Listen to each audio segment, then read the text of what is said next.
Oke. Ya, Got it. rekam ya supaya ini menjadi sumber informasi buat kita semuanya. Yes, Baik teman-teman please. semuanya, selamat malam. Assalamualaikum warahmatullahi wabarakatuh. Sampurasun. Rampes. Ya, atur nulisan ya, Baraya, teman-teman semuanya sudah hadir di sini. Ini adalah kegiatan geourban yang ke-6. Jadi setiap bulan selalu melakukan kegiatan namanya adalah kegiatan ekskursi ke lapangan yang diselenggarakan oleh PGWI, yaitu adalah Pemandu Geowisata Indonesia. Selamat malam buat teman-teman semuanya, selamat bergabung dalam kegiatan ini. Jadi seperti biasa, sebelum kegiatan lapangan itu ada informasi yang berkaitan dengan kegiatan lapangan nanti itu disampaikan dalam kegiatan Zoom. Ya minimal 1 hari sebelum atau 2 hari sebelum.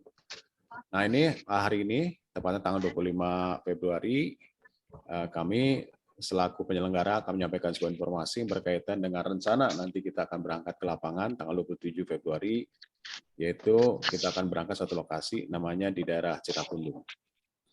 Jadi kegiatan ini juga pernah yang dilaksanakan kegiatan-kegiatan sebelumnya, lebih banyak temanya tema tentang Cikapundung, yang pernah digarap oleh dalam kegiatan urban sebelumnya itu adalah Cikapundung di segmen sebelah utara ya, atau lebih di hulu ya. Nah, di pertemuan ini kita akan jalan-jalan ya secara virtual dulu.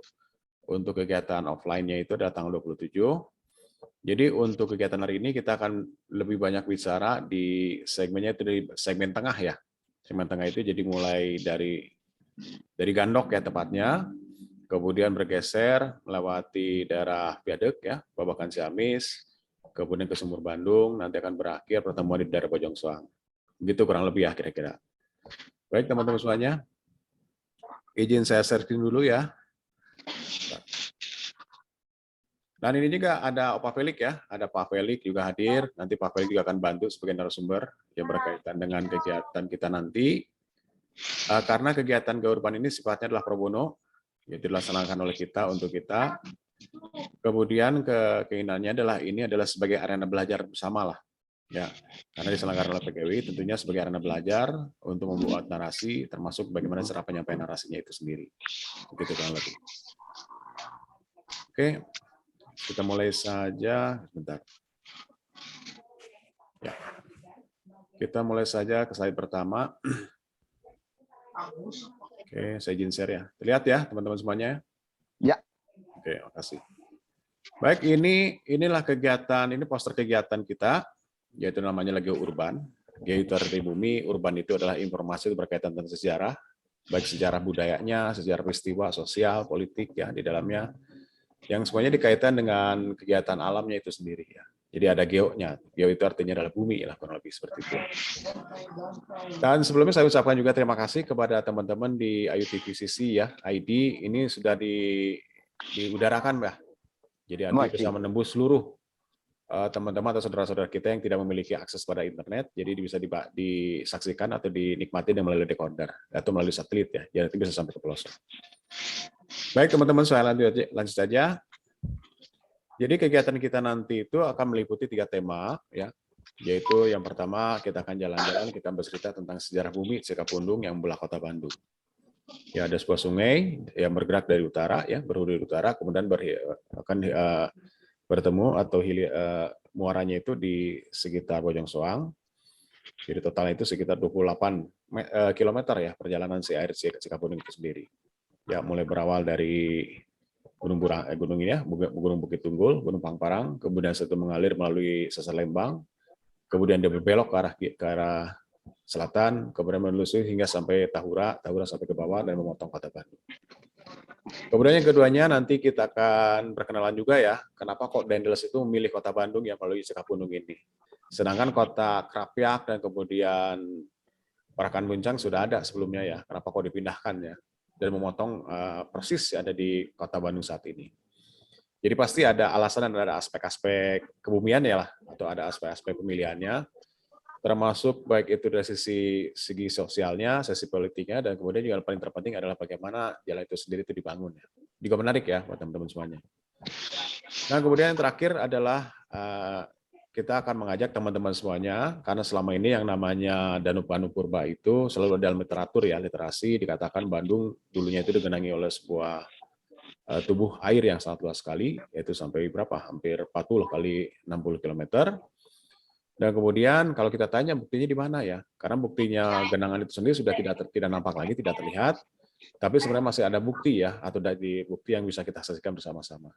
Nah, nanti kita akan juga berjalan-jalan secara virtual, secara preview ya.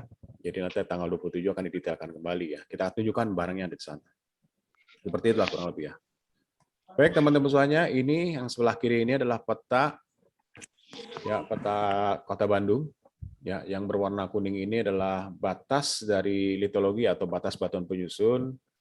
Ya, ini batuan penyusunnya berbeda dengan batas batuan penyusunnya warna hijau.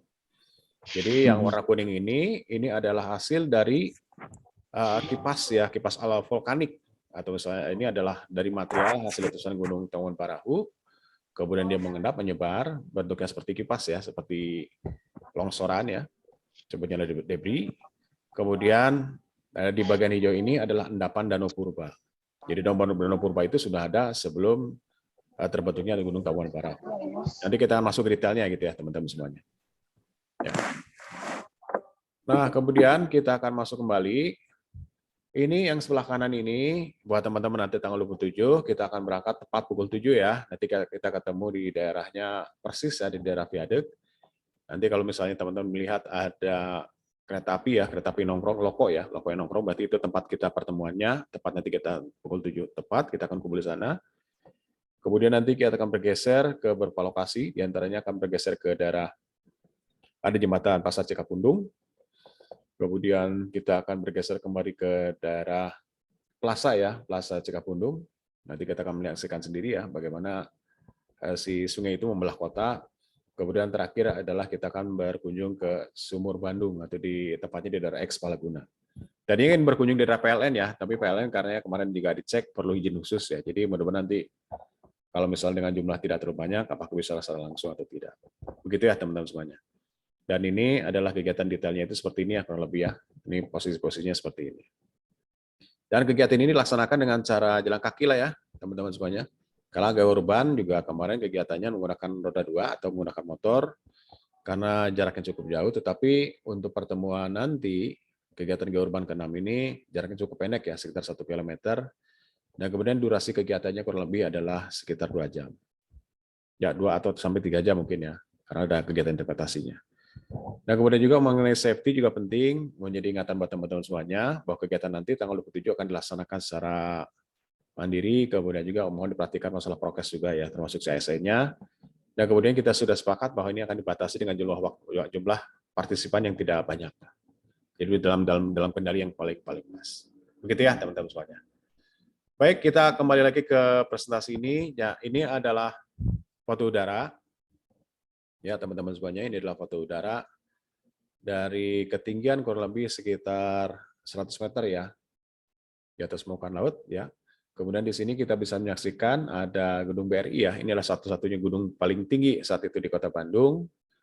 Kemudian di sebelah selatannya kita ketemu dengan masjid ya, masjid provinsi, Masjid Agung Raya Provinsi. Kemudian di sebelah kirinya adalah X Palaguna ya, dulunya ada sebuah penggunaan mall, kemudian saat ini sudah tidak ada lagi. Kemudian yang di tengah-tengah itu dipotong oleh sebuah ruas jalan ya, yang membentang dari barat ke timur. Ini sebutnya adalah Jalan Raya Pos ya, yang terkenal itu. Dan kemudian di tengah-tengahnya sendiri, kalau saya tunjukkan di sini ya, teman-teman semuanya. Ya, kalau saya tunjukkan, nah ini adalah persis adalah jembatan Cikapundung. Ya, jembatan Cikapundung ini termasuk penting juga dalam tatanan sejarah Kota Bandung. Bahwa ini menandakan bahwa ketika ini dibangun, akhirnya terhubunglah antara barat dan timur melalui Sungai Cikapundung ini. Dan ini saat ini sebutnya adalah jalannya bukan Jalan Raya Pos ya, saat sudah berubah menjadi Jalan Raya Asia Afrika. Jadi kalau teman-teman ingin menyaksikan sebuah sungai terpanjang di dunia itu, datanglah ke tempat ini, kita akan bisa melihat sebuah sungai yang bisa memotong dua benua ya, jadi artinya sungai terpanjang di dunia, namanya Sungai Cikapundung. Gitu ya teman-teman semuanya. Berikutnya, ini juga sama ya, ini juga Sungai Cikapundung yang memotong persis yang ada di sekitar segmennya pasar ini ya, pasar Cikapundung ya. Jadi nanti titik ini juga titik pertemuan kita nanti ya, untuk bisa menyaksikan bersama-sama melihat bantaran sungai dan kemudian bagaimana cerita air itu mengalir ya dari hulu sampai ke hilir. Begitu ya teman-teman semuanya.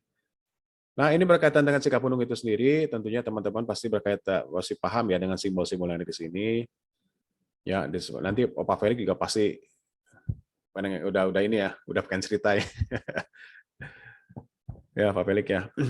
Nah, ini adalah beberapa simbol-simbol yang saat ini menjadi dasar semangatnya Kota Bandung ya. Jadi kalau yang sebelah kanan atas ini adalah ex Unisol ini juga nanti Pak Felix akan didetailkan juga. Ini juga menarik ya. Ini mulai dari semenjak 1928 yaitu saat Wali Kota Ritsma ya. Setelah dia itu menjadi sekelasnya kelas wali kota saat itu.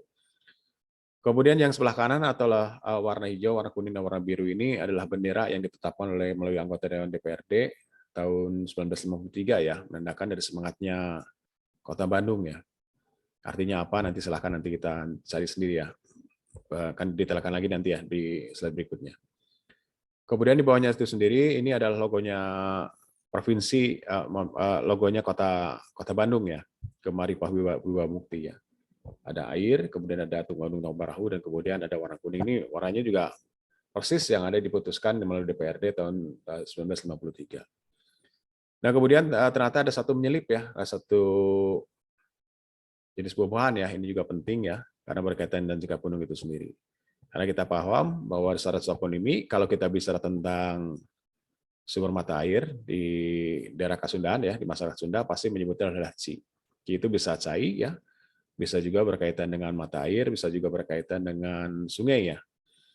Nah, kalau misalnya kita lepaskan antara Ci dengan Tarum, Ci dengan Pundung, ya Kapundung, artinya adalah Kapundung itu adalah sejenis tumbuhan ya.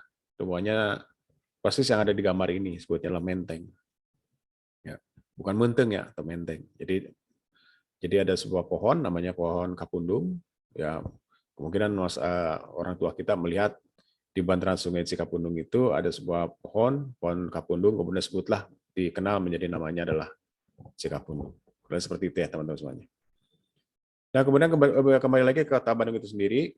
Kalau kita melihat bahwa Kota Bandung itu seperti apa, jadi ini juga pernah disampaikan berkali-kali ya dalam kegiatan Geourban sebelumnya, ingin mematangkan kembali ke teman-teman semuanya.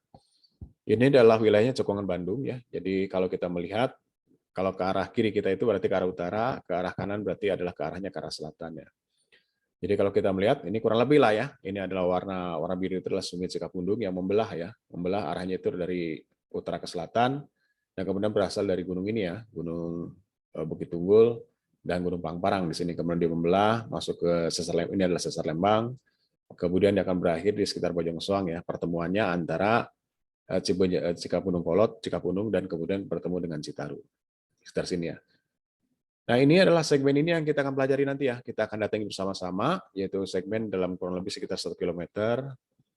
Tapi nanti ada satu segmen lagi, sebenarnya nanti kalau misalnya waktu yang masih panjang, dalam kegiatan tanggal 27 kita akan saya bawa juga ke tempat yang lain, yaitu kita melihat dari sisi yang berbeda ya. Jadi tidak lagi ada daerah lalu, tapi kita akan geser ke sebelah utara. Dari utara kita bergeser ke selatan. Dan kemudian berikutnya inilah saya memperlihatkan juga kepada teman-teman semuanya, memberikan pemahaman bahwa ini adalah tadi ya, dari Cekungan Bandung tadi ya, ini sebelah utara itu ke arah atas gambar, kemudian ke bawahnya itu adalah bagian selatan, dan Kota Bandung itu persis ada di warna biru ini. Ya, QET ya, QET itu disebutnya Tephesus Tuff ya, artinya adalah bahan-bahannya dari vulkanik atau dari hasil endapan gunung api ya. Letusan dari mana? Tentunya letusan dari Gunung Sunda dan Tawon Barat. Ini ada Sesar Lembang, ini Kota Bandung, berarti ada di bawah persis di bawah endapannya Danau Purba. Kemudian yang warna ini ya, QYD ini adalah tuh pasiran. Jadi ini adalah hasil dari laharik ya, artinya dari hasil aktivitas kegiatan gunung api ya. Kemudian itu di bawah ya dalam mekanisme itu sebutnya adalah lahar hujan ya. Dan terbawa di sini kemudian mengendap. Kemudian ini batasnya itu seperti ini ya. Jadi dari beberapa informasi juga ada mengatakan bahwa batas Danau Purba itu ada mengatakan 698, ada sampai 712, bahkan ada sampai 725. Jadi kenapa banyak perbedaan? Ternyata didetailkan juga oleh Mekdam bahwa ternyata Danau Purba itu juga tidak tergenang selamanya, tetapi juga ada pasang surutnya ya, ada fluktuatifnya. Itu juga menarik ya. Nanti akan dibuktikan nanti di dalam perjalanannya nanti. Dan ini adalah strukturnya seperti ini ya teman-teman semuanya. Jadi kalau misalnya kita melihat ya kota, nah ini Cikapundung ya, ini Cikapundung yang ini saya tunjukkan kepada teman-teman semuanya. Nah ini berada di persis ada di ini ya, di dataran rendah, di dataran rendahnya Kota Bandung itu sendiri. Jadi kalau kita tanya kira-kira berapa dataran paling tinggi Kota Bandung, kalau kita tarik garis ke arah sebelah utara, kita ketemu ketinggian atas 1000 sampai 1200. Kemudian dataran paling rendah itu antara 680 ya, terus tidak lebih kurang dari itu. Ya, jadi artinya ini adalah Sungai Cikapundung, kemudian dia bertemu dengan ini Sungai Citarum. Dan kemudian menariknya apa, teman-teman semuanya perlu dipahami juga bahwa ini ada beberapa perbedaan warna ya. Ya, perbedaan warna. Jadi ada warna kuning, warna hijau, dan warna merah. Warna kuning ini menandakan adalah formasi Ciberem. Ya, ini adalah material dari hasil letusan gunung api. Ya, kemudian terendapkan di sini. Kemudian yang hijau ini adalah endapan dari Danau Purba itu sendiri. Nanti akan saya tunjukkan ya gambarnya. Kira-kira barangnya seperti apa sih? Gitu. Ya, kemudian kalau kita perhatikan lagi di sini ternyata berlapis-lapis ya, berulang-ulang nih. Ada hijau, kuning, kuning, dan terusnya. Jadi menandakan bahwa si Danau Bandung Purba itu sendiri tidak tergenang selamanya ya, dan ternyata dia pernah surut, kemudian terekspos ya, kemudian setelah itu tergenang lagi kembali oleh badan air yang cukup banyak ya, volume air yang cukup banyak, kemudian berulang-ulang seperti ini. Dan menurut Mekdam itu sampai 7 kali ya pengulangannya itu sendiri. Ya. Dan berikutnya juga ini saya tunjukkan kepada teman-teman semuanya juga ini lebih detail ya. Ya, ini memperlihatkan ya. Dari penampang bawah permukaan bahwa pernah terjadi 7 kali siklus ya danau dan darat ya. Berpengulangan hingga kedalaman sampai 150 meter. Ini yang melakukan penelitian adalah Mekdam ya. Dia melakukan kegiatan pengeboran ya berapa tempat, kemudian diketemu dengan beberapa pelapisan ya berulangan. Nah, itu yang menarik nanti kita cari ya, kita buktikan secara bersama-sama seperti apa. Seperti itu kurang lebih. Nah, baik teman-teman semuanya. Jadi kalau kita melihat ya dalam ilmu geologi itu ada yang sebutnya formasi. Jadi formasi itu adalah bukan berarti bentuk ya, tetapi adalah keserupaan sumber jenis litologi atau batuan penyusunnya. Kemudian dia hanya bisa dilihat dari permukaan, kemudian asal usulnya sama lah kurang lebih seperti itu. Nah, kemudian kalau kita dilihat di sini ya kita perhatikan ya tanda panah warna merah. Kita ketemu dengan warna biru ini menandakan adalah Sungai Cikapundung ya. Ini kurang lebih seperti inilah ya, ditarik garis seperti ini. Dia membujur ya antara utara ke arah selatan. Dan kemudian yang warna berbeda ini, ya, warna purple ini menandakan bahwa inilah segmen yang kita akan kunjungi nanti. Ya, jadi dia berada di perbatasan antara warna kuning dan perbatasan warna hijau. Ya. Warna kuning ya tadi sudah disebutkan bahwa ini adalah material dari hasil letusan gunung Tawang Darahu ya, kemudian setelah itu dia mengendap dan kemudian jenis batuannya apa aja ya, disusun oleh urutannya adalah breksi ya, breksi tuff, ada fragmen skorianya juga, ada andesitiknya juga, ada basalan juga ada, batu apungnya juga ada. Kemudian umurnya adalah sekitar Pleistocene atas atau sekitar 700.000 tahun yang lalu ke bawah ya, seperti itu. Dan kemudian juga menurut hasil penelitian dari Pak Kusuma Dinata dengan Pak Hartono, ini sudah mendetailkan juga, ya. Termasuk yang warna hijau ini, teman-teman semuanya, ini adalah endapan Danau Purba. Ya, sebutnya formasi Kosambi. Ya, jenis batunya seperti apa? Nanti akan saya tunjukkan batunya seperti apa. Ini disusun oleh endapan Danau Purba, disusun oleh batu lempung, gunung api, batu lanau gunung api, batu pasir gunung api, dan mengandung sisa tumbuhan. Ya, nanti kita buktikan secara bersama-sama seperti apa sih barangnya. Begitu ya, teman-teman semuanya. Baik, kembali lagi ke Cikapundung. Nah, ini seperti ini ya Cikapundung penampangnya dari arah utara ke selatan ya, terlihat seperti ini ada pelapisannya. Jadi kalau kita lihat ke arah utara, kita ketemu dengan sebuah kerucut namanya Gunung Tawang Parahu ya. Kemudian di sini mengalirlah sebuah sungai ya namanya Sungai Cikapundung yang membelah Kota Bandung. Kota Bandung ada di sini kurang lebih ya. Begitu. Nah, kemudian kalau kita bisa tentang Cikapundung tentunya apa? Artinya Cikapundung untuk sebuah sistem dari aliran sistem secara luas ya, itu namanya Citarum.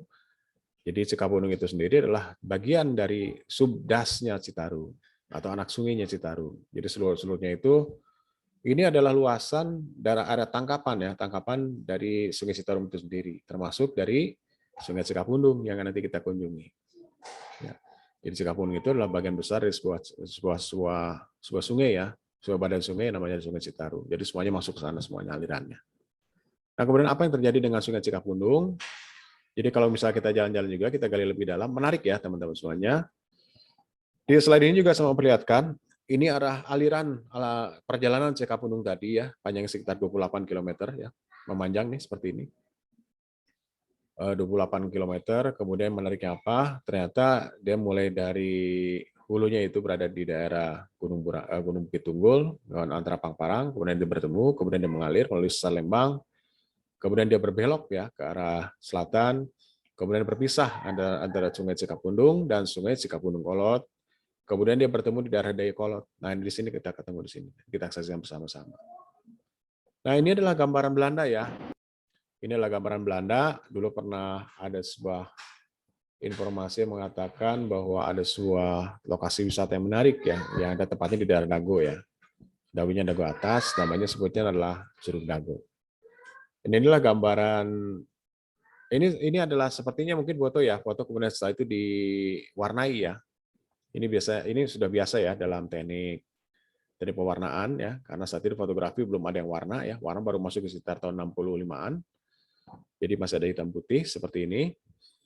Dan kemudian paling menariknya apa? Selain ada keindahan di dalam aliran Sungai Cikapundung itu sendiri, ternyata ini ada sebuah peradaban ya. Ini ada sebuah peradaban ini menarik ya. Jadi ada temuan, ada arca yang saat ini ada di koleksinya ini ya, koleksinya museum ini ya, Museum Pusat Jakarta ya. Ini keterangannya di dalam museum itu sendiri dikatakan bahwa ini adalah umurnya atau umur dari pembuatan si arca itu sendiri sekitar 1263 caka atau sekitar dalam Masehinya kurang lebih sekitar berapa? 1341 Masehi ya. Jadi artinya di daerah Cekungan Bandung itu sendiri pernah ada sebuah peradaban yang umur cukup tua yang sudah dimulai dari 1341 Masehi. Ya, menarik ya. Dan Belanda baru masuk sekitar tahun 18-an atau abad ke-18 ya. Jadi artinya pada abad ke-14 sudah ada sebuah kehidupan. Alat buktinya apa? Ternyata ini adalah sebuah bukti megalitik ya. Dan kemudian kalau didetailkan dari megalitik ini sendiri, bentuknya bulat seperti ini ya. Ya kalau saya zoom ya, coba saya zoom. Nah ini ya. Ini kalau kita perhatikan secara detail ya. Jadi ini seperti peralihan antara ini megalitik ke klasik ya. Jadi kita tidak melihat ada tanda-tanda bahwa ini adalah hasil dari budaya Hindu-Buddha. Ternyata ini mungkin kemungkinan adalah sebelum pasca Hindu-Buddha sudah ada dan peradaban sudah ada. Ya. Kemudian tingginya ini sekitar 45 cm, yang sebelah kiri dan kemudian sebelah kanannya itu sekitar 25 cm. Dan kemudian ditemukannya itu di daerah Kampung Cikapundung ya. Tepatnya seperti apa saya kurang paham ya di mana lokasinya. Tapi dalam keterangan foto itu sendiri mengatakan bahwa ini ditemukan di desanya Desa Cikapundung, Kabupaten Bandung.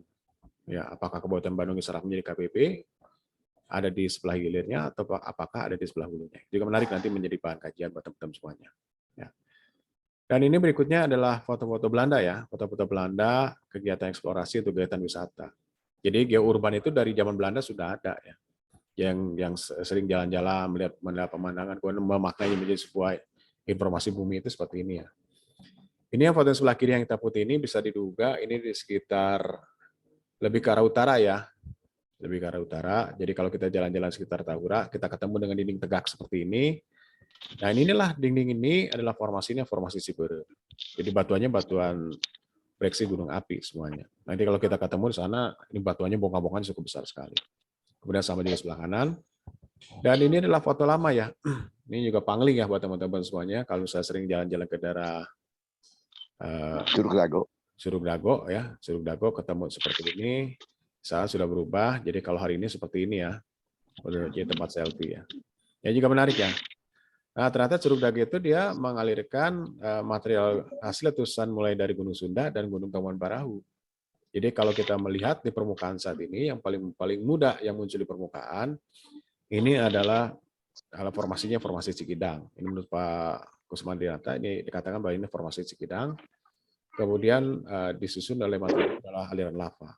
Dan kemudian kalau kita perhatikan lagi lebih detail, itu ada berlubang ya, ada viskositasnya atau ada apa? Ada lubang-lubang gas yang terperangkap ketika dia itu mengalir ya. Jadi kalau bisa dibayangkan oleh teman-teman semuanya, kalau melihat film-film dokumenter yang ada di Hawaii, sifatnya basalt itu jadi artinya dia lebih apa, viskositasnya itu lebih tidak encer ya. Cair. Tidak cair, Pak. Jadi lebih apa? Oh. Lebih kayak madu lah. Madu lebih apa? Lebih lengket lah mungkin ya. Nah, ini mengalir secara perlahan, kemudian dia menangkap gasnya kemudian dilepaskan. Nah, seperti inilah kurang lebih. Jadi kalau kita jalannya ke arah sana. Nah, kalau ini juga ada foto Belanda juga yang menarik ya. Ini sekitar tahun 1920-an ya. Ini ada jembatan kereta api. Ini saya nggak tahu nih. Ini kuis ya buat teman-teman. Kira-kira di mana nih? Dari Cikapundungnya sebelah mana? Ya. Ini kalau kita perhatikan rumahnya rumah tradisional semuanya. Ya juga menarik. Jadi ini menjadi bahan kajian juga buat teman-teman bahwa Cikapundung sudah mulai banyak dihuni ya. Artinya di bantaran Cikapundung dari zaman dulu, zaman Belanda juga sudah ada masyarakat sudah yang tinggal di daerah bantarannya. Seperti ini kurang lebih. Baik, itu tentang Cikapundung itu sendiri, teman-teman semuanya.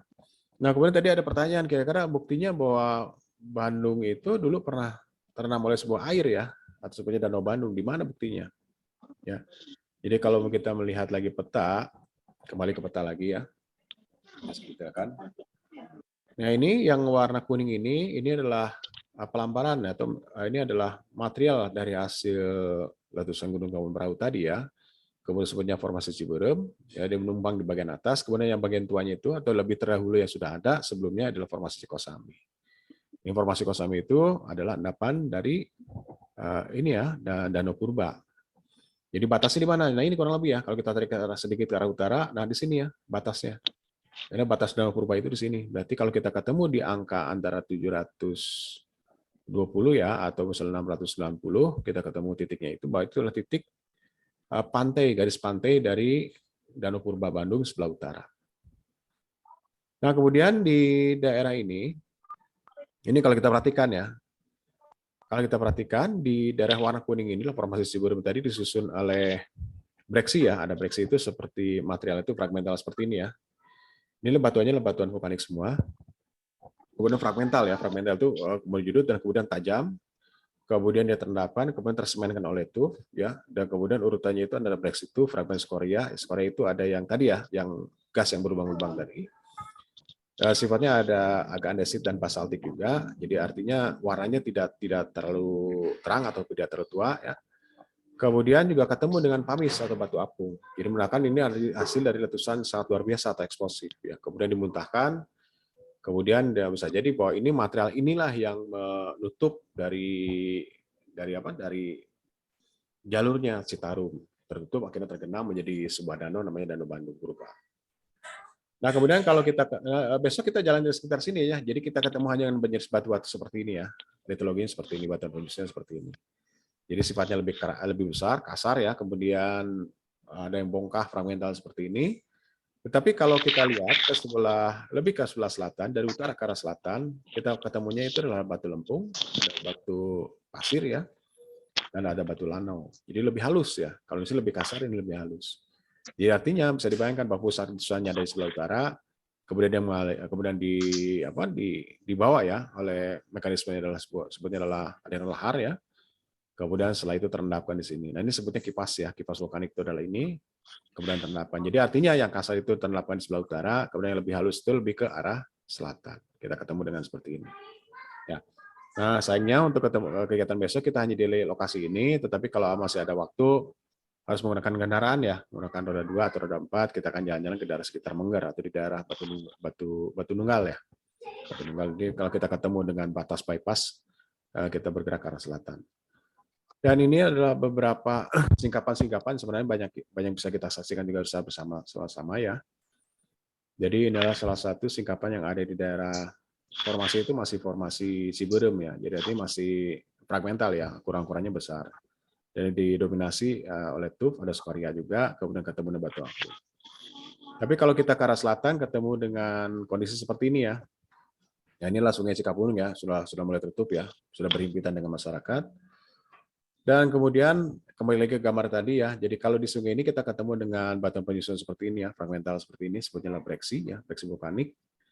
Ada mulai ukuran fragmen seperti ini, kemudian ketemu dengan sifatnya batuan menyudut. Dan ini adalah lava semua ya, lava yang terlontarkan, kemudian fragmental ya seperti ini, kemudian disemenkan oleh tuff ya. Dan semuanya vulkanik semua. Dan kemudian yang bagian bawah ini lebih halus ya. Nah ini perhatikan ya teman-teman semuanya, ini lebih halus. Jadi kalau ke arah selatan dia lebih halus. Dan ke arah selatan lagi sekitar Batu Nunggal ya, ini sungainya ya. Kemarin kita ke sana sama Mang Odik ya, berdua Mang Odik ya. Dan ini kalau kita perhatikan, kalau saya zoom lagi, ini lebih halus ya. Nah ini kelihatan nih, ini pelapisannya ya.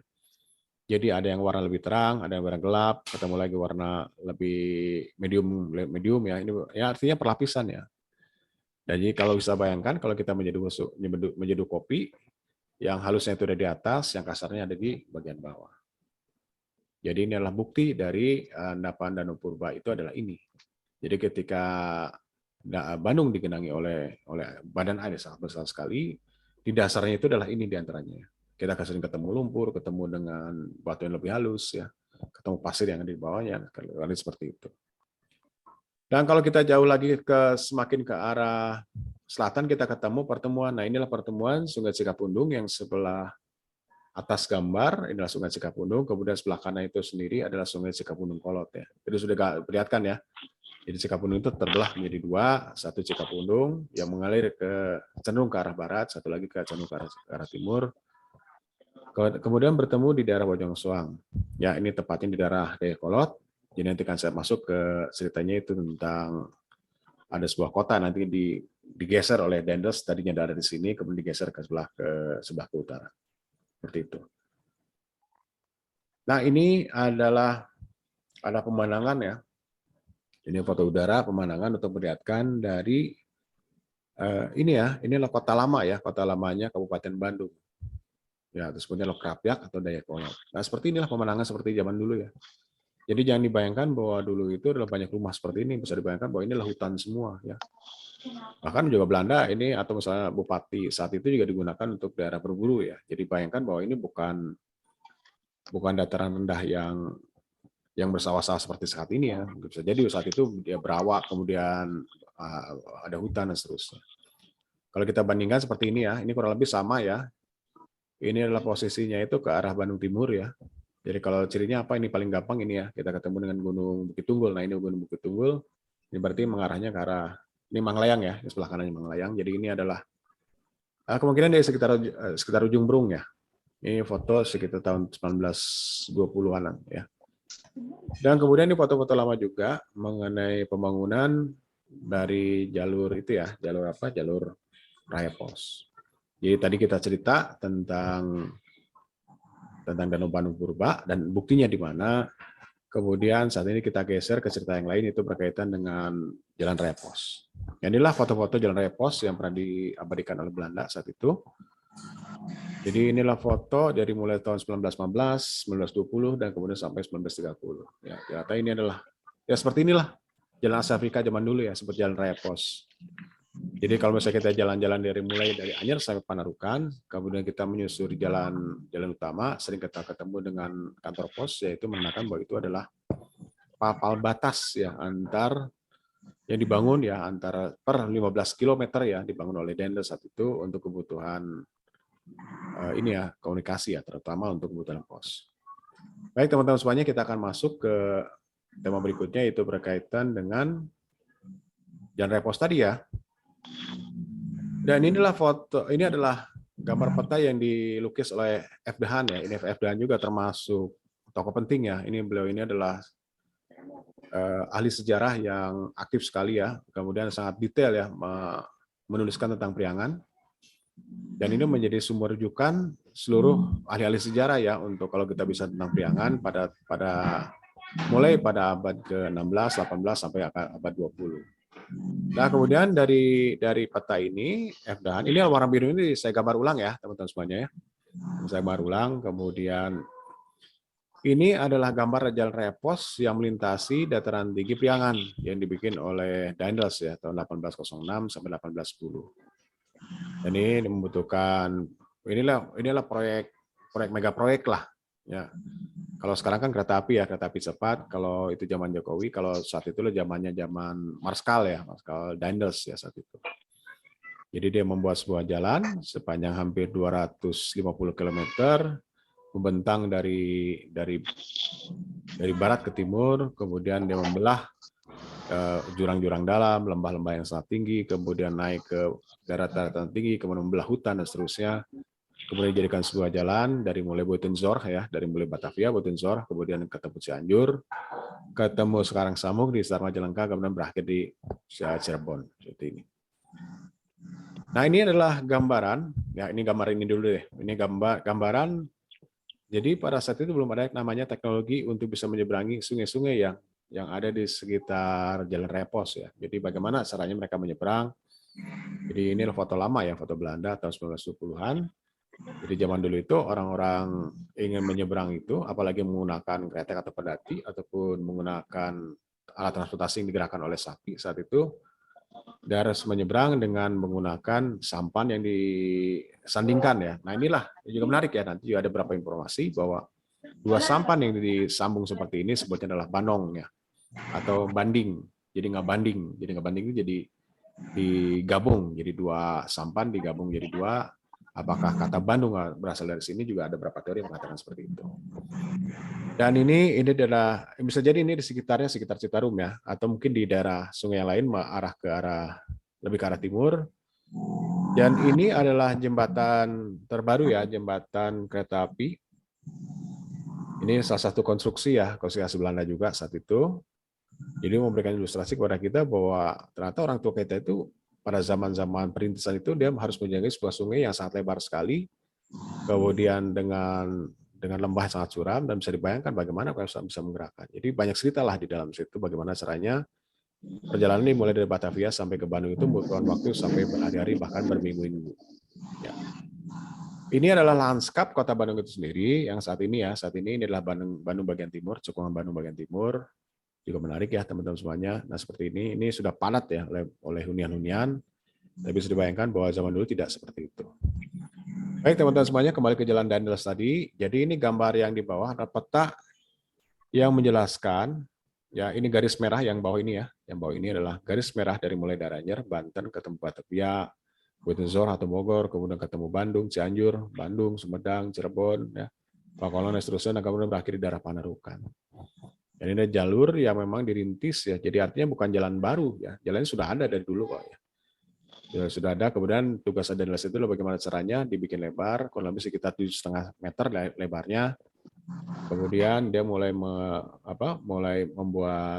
menggerakkan seluruh kekuatan kaum pribumi ya melalui para bupati saat itu, bagaimana caranya supaya jalan bisa terbentuk. Nah, kalau kita detailnya masuk ke daerah wilayah Priangan, ya, artinya Anyer dari dulu sudah ada ya, dari zaman VOC. Dan ini teman-teman yang menarik tentang Daendels itu sendiri, bahwa dia itu datang ke Hindia Belanda saat itu, ketika Belanda ya sudah bertekuk lutut di bawah kekuatan Prancis saat itu ya, melalui Pak Napoleon. Nah, kemudian Napoleon bertitah bagaimana caranya si Daendels ini untuk datang ke Hindia Belanda untuk bisa meningkatkan nilai ekonomi yang ada di daerah jajahan di daerah wilayah Pulau Jawa saat itu. Kemudian pada saat itu kita tahu bahwa VOC itu meninggalkan hutang di mana-mana ya, karena VOC sudah bangkrut, kemudian diambil alih oleh Belanda. Kemudian turunlah si Daendels ini selama 3 tahun untuk melaksanakan kegiatan mega proyek ini. Dan kemudian ternyata mega proyek ini tidak berjalan dengan mulus ya, meskipun bisa terlaksana hampir 2 tahun lebih ya dengan cara kerja paksa, tapi juga ada informasi bahwa pekerjaan yang dilaksanakan pada saat itu memang semuanya dibayar ya, walaupun dengan harga yang sangat minimum sekali ya, bahkan tidak mencukupi. Tapi juga ada beberapa literatur atau sejarah juga mengatakan bahwa ini adalah sebuah bentuk kerja paksa ya, banyak orang meninggal di dalamnya karena kelaparan dan seterusnya. Menarik ya. Nah, kemudian ini adalah garis jalan yang dibangun ya. Ini juga menarik ya teman-teman semuanya. Kenapa kok jalan ini dia kenapa harus ada di daerah ini ya, dibandingkan kalau kita melihat, kalau memang kebutuhannya adalah menghubungkan antara Batavia dengan Cirebon, tentunya kalau kita melihat dari peta itu sendiri, akan lebih mudah ya, kalau kita menarik ke arah utara ya, ke Pantura ini. Tetapi kenapa Daendels itu dia menariknya ke daerah, masuk ke daerah Priangan ya, karena tingkat kesulitan sangat luar biasa di sini kan, ada lembah, ada jurang, dan seterusnya, kemudian juga banyak pekerjaan yang mesti dikerjakan ya, banyak hutan harus dibabat dan segala macam. Ya, bahkan juga ada beberapa bukit yang harus ditembus ya. Juga menarik ya. Kenapa kok dia berlari ke arah sana ya? Jadi kan menarik ya, nanti kan kita detailkan lagi. Nah, kemudian dalam pengerjaan itu sendiri, ini ada 2 segmen ya. Ini warna biru ini. Ya, ini adalah segmen di daerah Cisarua. Ya, kalau misalnya kita jalan ke daerah Cianjur, kemudian kita turun, kita ketemu Puncak. Kemudian sebelum ke Bogor, kita ketemu daerah Megabendung ya. Nah, tepatnya daerah Cisarua. Ini termasuk wilayah yang sangat sulit sekali untuk dikerjakan. Termasuk di daerah ini ya. Jadi kalau misalnya kita lepas Jatinangor, lepas Tanjung Sari, ketemu Seluma Sumedang, yaitu daerah namanya daerah Pangeran. Juga ini menarik. Jadi terkendala dengan 2 titik ini ya. Yang lainnya hanya tinggal pelebaran aja lah, seperti itu.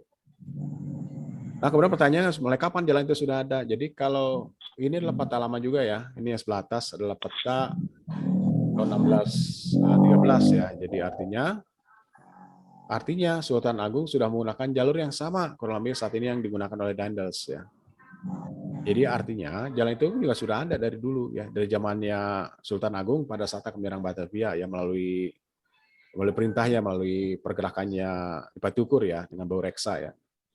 Kemudian Patukur menggunakan jalur persis yang sama saat ini kita gunakan selama kita berjalan mulai dari Bandung, kemudian ketemu dengan kota-kota yang lainnya seperti kota Cianjur, Bogor, dan seterusnya. Jadi artinya apa yang dilakukan Daendels, di antara Daendels itu adalah dia hanya mempertegas atau membuka kembali ya, membuka ulang jalan-jalan yang tadi ya. Ya, seperti ini. Jadi sebagian besar itu adalah menggunakan rute yang telah ada. Ya tadi ya, jadi mulai dari Mataram ya untuk menggunakan sebagai mobilisasi serangan ya. Serangan sekitar 10.000 orang ya dikerahkan oleh Batukur untuk menyerang Batavia, ternyata gagal, kemudian kembali dengan tangan kosong, akhirnya menjadi buruan Mataram saat itu, kemudian dihukum mati ya di Mataram. Dan kemudian menariknya juga bahwa lebar jalan itu sendiri harus dilebarkan adalah sekitar 7,5 meter ya. Jadi bisa dibayangkan dulu kalau jalan-jalan untuk daerah tropis ya, apalagi dalam membatanya mulai musim masuk hujan, kemudian tumbuh-tumbuhannya jenis perdu ya, jadi artinya kalau tidak diurus tentunya akan tertutup kembali ya. Jadi ini juga sangat berat sekali. Kemudian yang menariknya apa? Karena aspal belum ditemukan pada saat itu, jadi digunakan adalah dengan cara bawah jalan dibatasi dengan lapisan batu ya. Ukurannya macam-macam ya, dari mulai kerakal, kerikil ya, ada bongkah-bongkah juga dipadatkan ya. Dengan lebarnya sekitar 7,5 cm. Kemudian diperkeras kembali dengan batu kerikil yang dihamparkan rata dan dipadatkan. Jadi artinya ini bisa dibayangkan ya. Jadi dari informasi dulu itu ketika orang Batavia akan berangkat ke Surabaya melalui darat itu dibutuhkan waktu 40 sampai 50 hari perjalanan. Ya ketika ini sudah selesai dibutuhkan hanya kurang lebih sekitar 4 sampai 5 hari perjalanan. Ya, cukup cepat ya. Nah, kemudian yang menaikkan tadi ya, teman-teman semuanya, kenapa kok tidak melalui rute ini ya? Kalau saya berbesar lagi. Kalau misalnya kita lihat ini ya. Nah, ini kenapa kok tidak melewati Pantura ya? Pantura relatif lebih pendek ya, kemudian lebih datar. Kenapa tidak melalui Pantura? Juga cukup menarik ya. Itu yang tidak dilakukan oleh Daendels ya. Dan saya kira ketika dia mengambil keputusan pada 1806 juga ini menjadi sebuah polemik besar ya. Kenapa kok dia tidak mengambilnya ke arah utara ya? Utara kan lebih mudah ya. Dan relatif datar. Kemudian tidak perlu effort yang sangat luar biasa, sangat keras. Nah, ini adalah gambar yang atas, yang ini ya, sebelah atas, kiri, dan kanan ini adalah ilustrasi ya, jalan daerah puncak ya, ini menuju puncak pas. Jadi ini sudah kita bayangkan bahwa ini kendala terberat yang dihadapi oleh para pekerja ya, melalui perintahnya Daendels untuk bisa membuat jalan ya antara daerah perbukitan sangat terjal. Nah, ini adalah daerah Megabendung seperti ini ya, ilustrasi yang terbaru saat ini modern seperti ini ya. Ini jalannya seperti ini, kemudian inilah secara umum seperti ini. Dan kemudian juga begitu dengan daerah sebelum masuk Sumedang, kita ketemu dengan namanya Das Pangeran. Nah, ini adalah Saras Pangeran ya teman-teman semuanya, jadi 2 lapis. Jadi ini jalan yang baru ya dibangun, jadi dengan caranya dengan teknik jembatan, tapi jalan yang dibangun oleh Daendels itu di atas ini ya. Yang asli di atas. Yang aslinya di atas. Nah ini bang, ini kelihatannya. Ini dua lapis ya sejajar. Ini yang dibangun pada masa modern yang melalui pemerintahan Indonesia dan ini dilakukan oleh Daendels. Jadi ada 2 jalur. Di jalur inilah yang digunakan oleh Daendels. Ya. Ya, begitu ya teman-teman semuanya. Jadi inilah effort si Daendels itu sendiri, bagaimana caranya dia bisa menggerakkan, memobilisasi, membuat sebuah jalan. Ya, untuk segmen Priangan itu dari mulai Bogor, Bogor, dari Bogor, kemudian dia ketemu dengan Cirebon. Nah, ini juga menarik ya teman-teman semuanya. Dan kemudian ketika ini sudah dipastikan bahwa Bandung harus pindah ya dari kalau kita ditekan lagi sini. Jadi kalau kita kembali lagi ke Cikapundung ya, kalau ke foto Cikapundung tadi, bahwa kota Bandung itu persis ada di jalurnya Sungai Cikapundung ya. Jadi ini adalah jalur yang dipilih oleh Andalas yang memotong tegak lurus ya, tidak harus melambung ke arah selatan, tapi tegak lurus, membelah antara barat timur. Kemudian di bawah saat itu memang belum banyak perkampungan, saat itu akhirnya ini tidak urusan lagi dengan masalah sengketa tanah karena ini sifatnya itu lebih top down, jadi artinya lebih kekuasaan di para penguasa. Kemudian memanfaatkan pengaruhnya bupati saat itu ya. Jadi artinya bupati seperti raja di daerah, kemudian dia tunduk, rakyat itu semua tunduk semuanya, dan kemudian tidak ada perlawanan sama sekali, dan kemudian jalan bisa dilaksanakan secara mulus. Nah, implikasinya apa? Artinya apa? Tentunya yang tadinya ada di Krapyak ini, ya di daerah sebelah selatan ya, dia harus pindah. Ya, nah inilah foto udara dari posisi Kabupaten Bandung dulu ya, sebutnya Krapyak itu adalah ini. Ya. Jadi kalau kita lihat di sini, ini adalah Sungai Cikapundung ya, Cikapundung Kolot. Kemudian ini adalah Oxbow. Oxbow itu adalah dulu sungainya mengarah ke arah sini ya, kemudian berputar dan ini tidak ada ya di sini. Kemudian tiba-tiba terpotong, kemudian disodet supaya alirannya lebih cepat. Dan kemudian dia kolam retensi Ciunteng ya. Nah ini yang garis ini yang saya tunjukkan ini adalah makam para bupati lama. Jadi bisa jadi bahwa ini adalah pusat kekuasaan atau pusat pemerintahan yang ada di daerah Bandung Selatan, tepatnya di daerah Ciunteng. Nah, akhirnya ketika 1810 sudah resmikannya jembatan Cikapundung dan kemudian Dendas meninjau secara langsung, kemudian Dendas menyatakan bahwa ini perlu digeser nih, jangan ada di sana dong, kalau itu gabung di sini ya, mendekati ke arah persis harus memotong di daerah Jalan Raya Pos yang baru katanya. Nah, ini juga alasan kenapa harus memindahkan itu dan antaranya selain kebutuhan politis ya, kemudian polisi pemerintahan dan termasuk dari sisi yang lain. Ini saya memiliki peta baru ya, tetapi juga bisa mengekspresikan tentang peta lama. Jadi yang gambar tadi itu persis ada di warna merah ini ya. Warna merah ini adalah kerentanan atau kerawanannya sangat tinggi sekali yang berkaitan dengan peta rawan banjir. Ini yang disusun tahun 2008 ya melalui Bokus Surtanal ya tahun 2008. Jadi inilah kotak ini adalah kotak dari pemerintahan Kabupaten Lama, daerah Krapyak atau Dayakolot, kemudian digeser 11 kilo menuju utara, sekitarnya di kota Bandung di sini. Jadi artinya Danasui sudah melihat bahwa ternyata daerah ini ya memang rawan banjir. Karena kalau kita melihat foto tadi, persis ada di pertemuan dua sungai, Sungai Citarum dan Sungai Cikapundung. Kenapa pemerintah Lama butuh yang namanya sungai ini sebagai sarana transportasi? Karena belum ada yang namanya sarana darat. Kemudian ketika Dandas datang, semuanya berubah. Konsepnya tadinya melalui sungai, kemudian semuanya berubah menjadi konsepnya melalui darat, yaitu melalui jalan. Seperti itu. Nah, ini kalau kita ditekan lagi. Nah, ini kalau kita lihat ya, dari kalau yang warna merah ini menandakan bahwa kota lama itu ada di sini ya, kabupaten itu ada di sini, kemudian dia harus geser ke arah sana.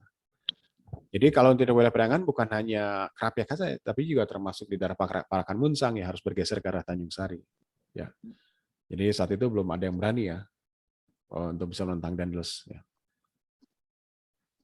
Baik teman-teman, ini adalah slide saya terakhir ya sebelum kita masuk ke tanya jawab ya. Saya kira ini mungkin Pak Felix bisa ditambahkan lagi Pak. Iya. Tadi Pak Felix saya sudah cerita 3 ya. Satu berkaitan dengan Cikapundung, keduanya berkaitan dengan bukti dari endapan Danau Purba, dan terakhir adalah tentang rute Posway. Mau nggak Pak Felix?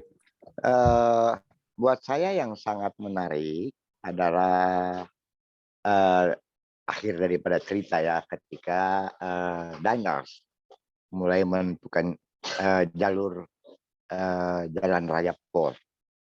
Kalau nggak salah, dari Barat dan Sorak dari Bogor, dia tidak ke puncak ketika itu. Tapi jalannya Diners itu ke Sukabumi. Karena puncak, untuk sampai ke puncak pas di Cipanas, karena di sana udah duluan ada istana, ya, itu udah dicapai sampai ke Cipanas. Tapi dari Cipanas ke Cianjur itu sulit untuk dicapai, sehingga dan ada kepentingan lain karena saya masih percaya bahwa tadinya pelabuhan-pelabuhan di selatan Pulau Jawa itu adalah pelabuhan-pelabuhan yang penting, terutama di selatan Jawa Barat. Tapi sengaja sejarah dibalikan atau kondisi ekonomi dibalikan sehingga daerah-daerah yang di selatan yang sebetulnya kaya akan potensi misalnya emas dan sebagainya itu tidak terlalu disentuh, ditutup di atasnya oleh perkebunan karet ataupun perkebunan lain, kelapa dan sebagainya. Jadi dasar daripada si tanahnya itu sebetulnya dilindungi ya dengan adanya perkebunan di atasnya. Jadi mereka masih mengupayakan atas tanah untuk perkebunan. Mungkin yang di dalamnya itu benar-benar menjadi satu proyek yang lebih hebat lagi, terutama seperti lihat di Kotok ya, akhirnya dijadikan tambang emas juga. Tapi sebetulnya dengan adanya Ring of Fire, gunung-gunung api yang kurang lebih ada di tengah-tengah Pulau Jawa, Jawa Barat, di selatannya itu curam sehingga ya di situ banyak sekali potensi-potensi geologi yang sangat berharga ya. Ya jadi ini yang membuat si misalnya datangnya atau diselundupkannya biji-biji kopi atau bibit-bibit kopi itu tidak diselundupkan ke Batavia atau melalui Selat Sunda, tapi diselundupkannya langsung menuju ke Pelabuhan Ratu yang waktu itu namanya masih Wainscop Bay ya. Jadi selatan daripada Jawa Barat itu sebetulnya udah sangat-sangat potensial. Banyak nama-nama tempat yang sebetulnya sekarang tampaknya tidak ada artinya, tapi menurut toponimi ada kemungkinan itu adalah banyak sekali pelabuhan-pelabuhan yang baik untuk impor dan ekspor. Misalnya orang-orang Timur Tengah mungkin tidak lewat ke Selat Sunda, tapi dia langsung ke selatan Jawa Barat. Karena Selat Sunda pun waktu itu belum begitu lebar. Ya. Gunung Krakatau masih daratan, ya, masih besar. Jadi mereka lebih mudah untuk lurus aja misalnya sampai ke Cilacap. Ya. Dari mulai Pelabuhan Ratu sampai ke Cilacap itu banyak sekali tempat-tempat yang punya nama-nama origin dalam bahasa Sunda yang menandakan bahwa itu adalah kurang lebih kayak pelabuhan. Nah ini sengaja kelihatannya ada skenario yang besar untuk membawa perhatian ekonomi itu ke utara, ya ke Pantura. Dan yang tadi menarik juga adalah kenapa Daendels mesti berputar melalui Bandung untuk mencapai Cirebon, itu karena sebelum Daendels datang memang perkebunan belum begitu banyak. Udah ada tapi belum begitu banyak sehingga mereka atau jalan raya pos itu juga ke depan dipikirkan bahwa itu adalah satu jalur yang mana hasil bumi dari kopi dan sebagainya yang ada di sekitar Bandung itu bisa mencapai Batavia dengan lebih cepat. Ya, dengan begitu ada juga kereta api yang jalannya duluan melalui Bandung ya. Waktu itu belum ada kereta api Karawang Jakarta, Karawang Cirebon. Yang ada Karawang Bandung. Ya, untuk terus ke Yogyakarta. Ya, jadi hal yang sangat-sangat misterius tapi juga menarik, belum banyak ditulis. Kenapa Daendels mengambil jalur putar? Padahal problemnya lebih besar ya untuk membuat jalur melalui Bandung.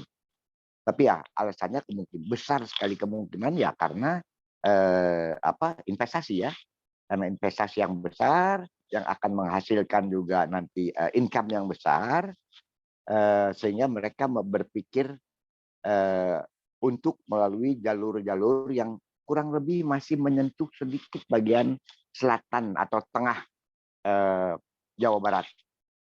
setelah itu dari Cirebon lalu melalui utara sampai ke Pasuruan. Jadi itu yang sangat menarik juga untuk membicarakan selain adanya Cikapundung yang mungkin ya kita mungkin belum dapat, saya sendiri belum dapat data yang cukup baik, tapi saya yakin Yung Hun berorientasi kepada aliran Sungai Cikapundung juga, karena ya dari Pangalengan di selatan sekali, perkebunan di Pangalengan ya di Garut Selatan dan sebagainya juga terhubung ya dengan sungai-sungai. Salah satunya ya untuk kehidupan ya tentu sungai yang dipakai, apalagi waktu itu jalur jalannya si Daendels belum seperti yang kita bayangkan sekarang. Itu yang menarik perhatian saya adalah bagaimana jalan Asia Afrika memotong atau ada di atas jalur Sungai Cikapundung. Mungkin kalau besok kita nggak bisa sampai ke PLN, kita bisa juga mungkin ke seberangnya. Dulu ada di situ di atas jembatan Cikapundung itu ada bangunan dulu si pabrik atau perusahaan mebel Lido ya. Itu pas ada di sana. Di situ juga kalau kita jalan masuk dikit itu ada percetakan. Dan di situ juga kelihatan formasi sungainya yang menarik. Ya, oke. Kira-kira itu kira-kira apalagi ya yang lain kita lihat memang lebih utama kita bisa lihat tadi ya endapan-endapan yang ada di Cikapundung ya.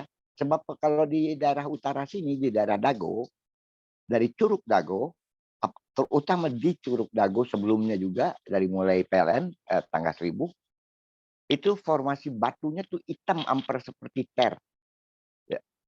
Hitam dan keras sekali. Ya. Begitu juga Curug Dagonya sendiri. Kalau kita lihat batunya betul-betul batu yang sangat hitam, ya. Lain daripada apa yang ada andesit yang ada di bawah dan sebagainya, dan tentu sangat menarik yaitu adalah curug besar yang kedua ya, yang pertama di Maribaya, lalu yang kedua di Dago ya, itu curug yang cukup tinggi gitulah, ada patahan berarti di situ, ini juga sangat menarik sekali. Cuman itu mungkin udah dilalui di perjalanan Cikapundung yang sebelumnya. Kurang lebih seperti itu aja, tapi ya sangat menarik nanti kalau kita bisa ikut terus sampai di Cikapundung Kolot, karena itu juga tentu kenapa disebut Cikapundung Kolot, apakah Cikapundung yang ke sebelah kanan itu dibuat, ini menarik juga. Itu kira-kira Kang Den ya, sedikit tambahan dari saya. Ya. Oke, makasih Pak Felix ya. Mangga. Teman bisa Pak Felix ya. Tadi juga menarik ya, apakah Jun pernah datang nggak ke daerah utaranya Kota Bandung? Dia juga pernah baca laporan, saya lupa lagi Pak ya, dulu itu ternyata dan Yungu juga pernah datang Pak. Jadi pernah ketemu ada Arca juga sana Megalitik ya, ketemu kemudian laporannya siapa lagi di mana nih. Jadi kemungkinan daerah sekitar Palasari atau mungkin Manglayang mungkin Pak. Ada Nandini ya di sana. Jadi kalau misalnya kita bicara tepat atau Megalitik, bahwa ternyata memang Cikapundung sudah ada hunian ya saat itu ya. Ini dari data ini aja mengatakan bahwa semenjak abad ke-14 itu sudah ada masyarakat yang mendiami ya daerah tinggi Priangan, tepatnya daerah Pati. Bahkan kemungkinan ada kerajaan yang cukup kuat ya di sekitar pakar atau daerah Dago sini. Ya betul. Ayo, ini karena juga penelitian para arkeologi juga belum banyak ya. Ya. Dan termasuk saat ini juga ada beberapa penelitian berkaitan dengan kepurbakalaan Pak, yang berkaitan dengan batu obsidian ya. Sebarannya itu di atas ketinggian 680 ya. Jadi juga menariknya. Jadi artinya sudah ditemukan oleh Rothblatt sudah bicara seperti itu. Dan kemudian termasuk Koningsvold juga sudah bicara seperti itu juga. Tapi saya kira juga belum didetailkan lagi ya, apakah ada di sebelah selatan atau utara ataupun bahkan ada di timur. Karena selama ini literatur merujuk bahwa yang namanya obsidian itu selalu datangnya dari daerah timur ya, baik itu dari Gamis ataupun dari Gunung Kendan ya. Antara Papandayan dengan Kendan ya. Ya. Baik, teman-teman semuanya dipersilahkan untuk open mic ya. kita diskusi aja. Masih ada waktu nih, pukul 8.39, jadi kita akan berakhir kurang lebih setengah jam lagi lah ya. Kurang lebih kita tutup pukul 9 tepat. Ya. Diinformasikan bahwa ini ditayangkan secara streaming oleh teman-teman dari Ayu TVCC Indramayu. Jadi inilah streaming dengan caranya tidak melalui online, tetapi dengan cara satelit. Jadi artinya di daerah pelosok yang tidak terkoneksi dengan internet masih bisa menyaksikan kita nih Pak. Asik. Ya. Baik teman-teman, silakan mungkin ada siapa nih? Mang Akli ada tuh, Mang Akli, Kang Malik, oh ada Kang Fajar nih, Kang Fajar. Mang Kang Fajar. Kayaknya double ini, double zoom lagi nih kayaknya Kang Fajar. Atau silakan teman-teman yang lainnya, kalau punya informasi kita berbagi di sini silakan ya. Atau Kang Daniel, mangga.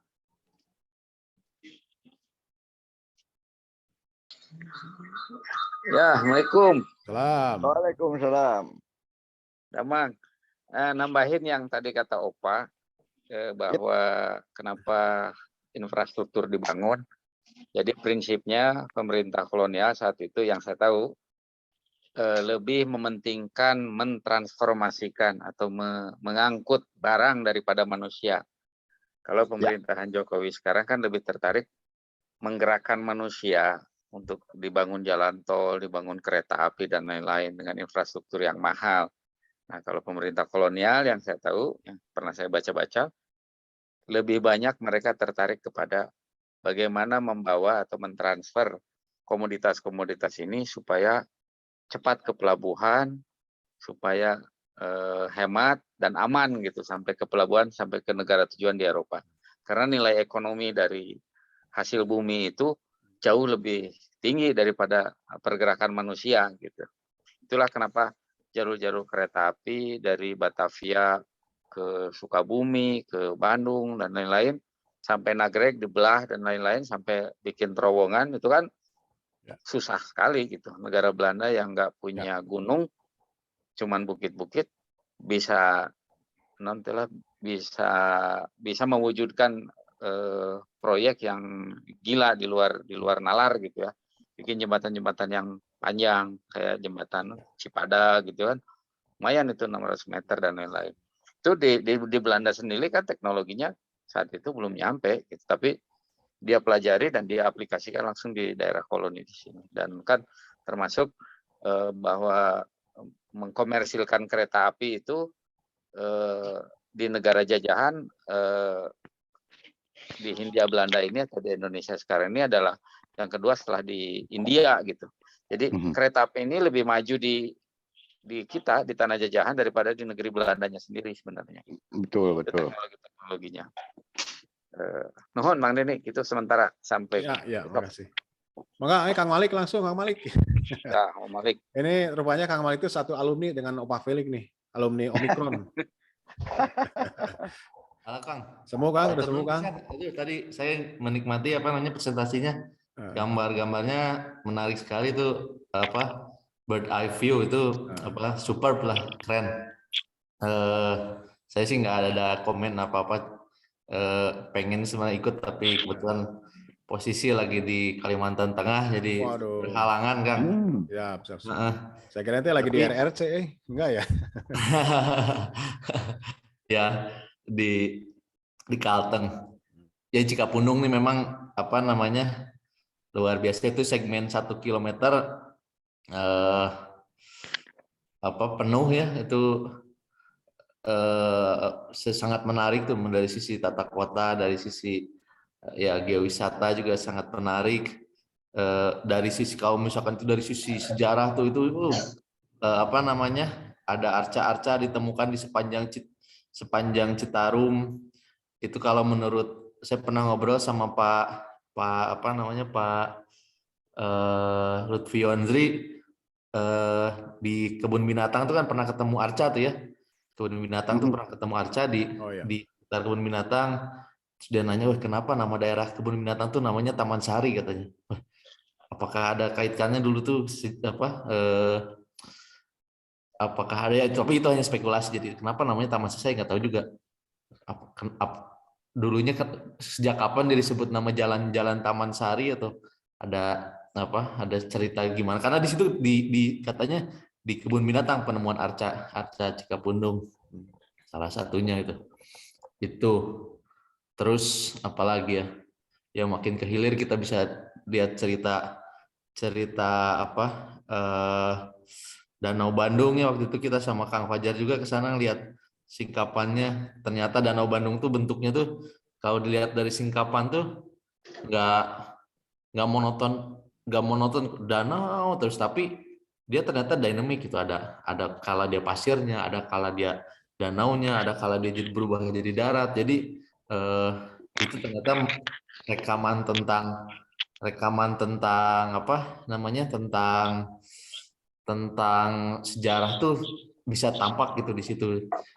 Terus kalau misalkan dari sisi modern ya, kita bisa lihat tadi ada danau retensi Cienteng, terus di situ ada juga pengelolaan IPAL. Di situ ada, kalau saya nggak salah sekitar situ ada pengelolaan IPAL tuh di mana ya, pokoknya dekat situ tuh ada pengolahan wastewater treatment, jadi pengolahan air limbah kan.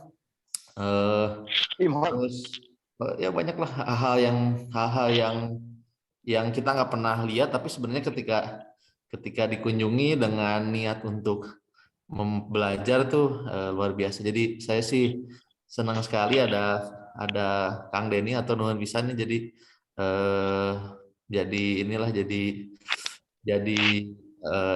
dilanjutkan Kang di teman-teman di didukung gitu ya, disupport. Seru-seru. Hatur nuhun pisan. Saya kalau ada diskusi kita diskusikan lah gitu. Siap. Itu Kang dari saya mungkin. Terima kasih. Ya, Nuhun Kang Malik ini lagi tugas di Kalimantan Selatan. Nuhun ya. Hebat, Lanjut, hebat. Oke, teman-teman mungkin silakan, mungkin Kang Fajar. Kang Fajar. Suriga nih lagi duet maut nih. Oh, ada. Hadir. Maaf, baru bergabung tadi Persib dulu nih, draw lagi. Wah, sekarang ini kita kunjungannya ke Cikapundung segmen tengah nih, tengah aja nih di tengah kota. Mana Kang? Iya, jadi pas ya. Jadi memang kalau tadi dibagi, kita di Georban pertama kan sudah jalan di segmen yang hulu ya. Jadi segmen yang hulu tadi Pak Felix juga cerita batuannya ini beda ya. Jadi nanti kita akan lihat kenapa yang ditetapkan sebagai kota itu di segmen ini ya, tidak terlalu ke hulu tapi juga tidak terlalu ke hilir. Ya, tadi udah jajak cerita ya, mungkin karena awalnya dia ada di hilir ya, dan ternyata punya problem dengan banjir ya. Kemudian sampai di mana sih banjirnya, nanti kita bisa lihat dari karakter sungainya sendiri ya. Jadi memang kehidupan pertama manusia memang biasanya mengikuti sungai ya. Jadi hampir semua kota-kota lama itu punya sungai ya sebagai ikonnya. Ya, jadi kota-kota besar juga punya gitu, misalnya ya London punya sungai Thames ya, kemudian juga Mesir dia juga punya sungai Nil. Nah, kemudian Bandung punya Cikapundung. Tapi akan jadi pertanyaan, kenapa di Cikapundung ya? Kenapa tidak di Cisangkuy? Ya, ini mungkin nanti sambil jalan kita lihat ya. Jadi apakah ini ada masalah dengan kondisi alam aslinya, ya geologinya atau hal-hal yang lain? Nanti sambil jalan kita bisa lihat di situ. Tapi yang jelas memang ini adalah segmen yang disebut dengan formasi Cikapundung itu sendiri. Ya, kalau yang di atas tuh bukan formasi Cikapundung ya namanya kalau secara geologi, tapi formasi Cikapundung itu akan di rute yang kita jalan sekarang, Kang Denny. Jadi kita akan bisa lihat kemudian apa terkait dengan tata ruang kotanya. Tadi Kang Malik juga cerita ya, Kang Dani juga cerita. Jadi kenapa diputuskan di sini? Apakah memang ada pertimbangan geologi pada saat itu ya, atau ada pertimbangan yang lain tentang alam atau mungkin kebutuhan ekonomi? Ini menarik ya untuk sambil kita jalan, sekaligus juga melihat perkembangan kotanya yang luar biasa ya. Mungkin dulu waktu awal dibuat tidak seperti itu, Kang Denny. Gitu. Jadi kita akan main di situ. Silakan kalau ada yang ingin diskusikan atau ditanyakan. Terima kasih, Kang Denny. Sukses. Ya, Nuhun Kang Fajar, terima kasih. Baik, silakan mungkin teman-teman ingin menambahkan juga boleh. Silakan ya, masih ada waktu nih, sekitar 15 menit lagi nih. Oh, silakan. Nah, kemudian saya informasikan juga teman-teman semuanya nanti kalau akan bergabung nanti pastikan bahwa kita akan jalan kaki ya, tidak lagi menggunakan kendaraan roda 2. Kemudian lokasi yang kita tempuh, nah ini kurang lebih ya. Jadi nanti kita akan mulai meeting point-nya. Meeting point-nya persis di daerah PT KAI atau di viaduk ya. Jadi kalau misalnya bawa kendaraan, boleh nanti parkirnya itu di daerah Cikapundung Timur, kemudian dari sini jalan kaki atau menggunakan Gojek juga boleh, terserah ya, bisa diatur. kemudian kita ketemu tepat pukul 7 pagi, dari sini kita akan jalan-jalan bersama-sama. Nah, kalau cari parkir sini agak susah ya, di atas ini ya. Jadi kalau misalnya kita parkir di sebelah utara, jalan turun ke bawah ke arah selatan, yang mesti balik lagi ambil motor ya, atau ambil kendaraan. Jadi saya sarankan semuanya parkir di daerah Cikapundung Timur. Aman kok di situ ya, karena parkirannya sangat luas. Nah, silakan, mungkin ada yang tambahkan atau yang sampaikan, teman-teman. Kemudian ya. Silakan mungkin teman-teman. Baik itu ya. Ada pertanyaan sebelum kita berangkat tanggal 27? Mungkin disampaikan atau berkaitan dengan kondisi saat ini memang masih dalam kondisi PPKM level 3 ya. Jadi makanya dibatasi pergerakan. Jadi harapannya teman-teman semuanya yang bawa kendaraan nanti parkirnya di daerah Cikapundung Timur ya. Jadi kalau misalnya kita jalan-jalan ke alun-alun ketemu dengan Cikapundung Timur itu persis yang ada di sebelah gedung PLN lah. Lebih enak di situ parkirnya. Mungkin sedikit tambahan. Gimana Pak? Untuk persiapan ya. Dari ada kemungkinan kan hari Minggu nanti pas hujan. Oh iya. Bawa payung lah gitu ya. Betul. Karena kita nggak takut memegang payung karena kita di kota, bukan di off the beaten track ya, bukan di jalur jalan yang beresiko, jadi nggak akan terpeleset atau apa genangan air. Jadi mungkin sepatu yang dipakai ya kira-kira cukup comfort untuk melalui becekan-becekan, dikhawatirkan hujan karena masih kadang-kadang pagi-pagi masih ada hujan. Dan juga mungkin waterproofing yang cukup baik. Walaupun kita di kota, tapi ya mungkin ponco atau ya payung gitu ya, ini untuk pagi harinya cukup menarik untuk diperhatikan. Sayang sebetulnya saya melihat juga sebetulnya Babakan Ciamis itu juga sangat menarik sebetulnya. Cuman ya terlalu ke utara menjadi terlalu melebar mungkin jalan kakinya kita ya, karena di sekitar pabrik Kina itu batuan pinggiran sungai atau dasar sungainya juga sangat unik.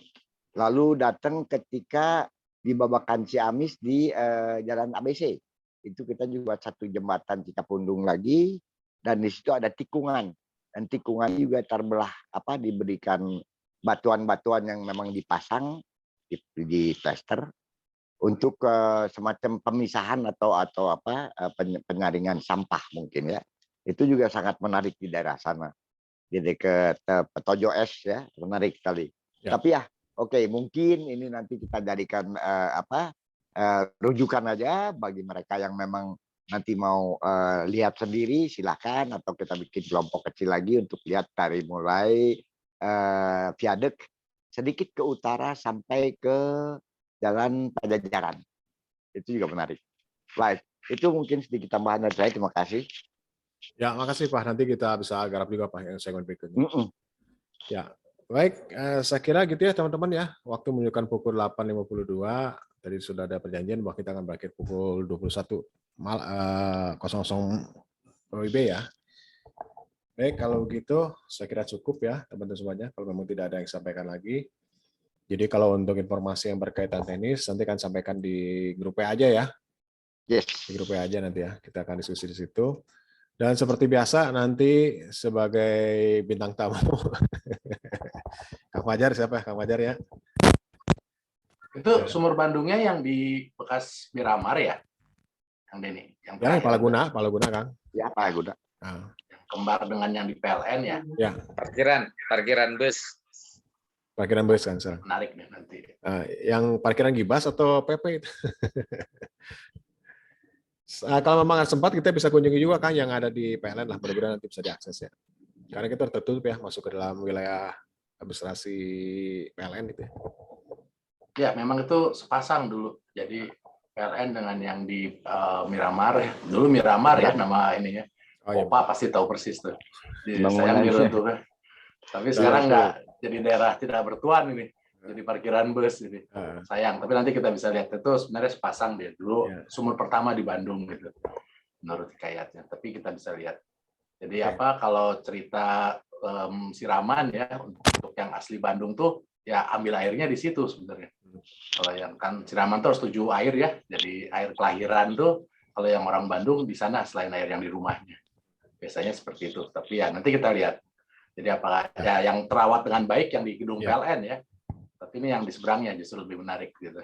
Kalau bicara sumurnya ya, jadi karena kebetulan saya ahli air sama dengan Kang Malik tuh. Jadi ada lagi sumur yang heritage di dekat situ tuh di daerah pertokoan The Zone. Itu juga ada sumur dan sudah tercatat sebagai heritage. Ya. Nanti kalau mau ya, tapi kita tidak hanya lihat airnya ya, saya kira ya maksudnya sungai, air tanah, kemudian kotanya nih. Jadi cerita kota dengan geologinya itu akan sangat menarik. Sambil jalan bisa kita lihat. Mungkin nambahkannya seperti itu Kang Deddy. Oke, terima kasih. Baik, terima kasih. Baik, saya kira cukup ya, Pak Felix. Ada tambahan lagi ya? Saya kira cukup ya. Ya, Kang cukup Daniel sekali, nggak? Ada ya? menarik ya. Oke, saya Nanti kira kita cukup. bisa tambahkan di lapangan, Den. Boleh. Nanti kita detail lagi. Ya kan judulnya juga ini previewing ya. Kita mah Ya. jangan banyak-banyak nanti cerita apa di lapangan.